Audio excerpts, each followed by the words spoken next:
Hello friends, Andrew here. Welcome back to the tutorial, and in this video I'm going to show you how to ban members from servers on Discord. So if for whatever reason you feel like you want to ban someone from a server, let me walk you through the steps and how to do so.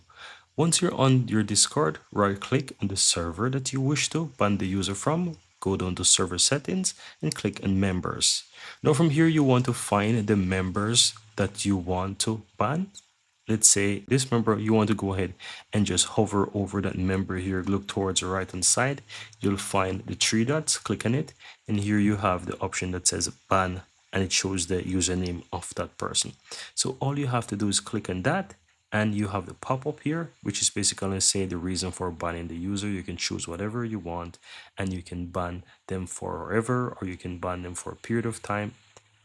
And here you can simply choose that you want to ban them for a period of time. You can go ahead and you can choose whichever option you want there. And that's how you do it, guys. Very easy and very simple.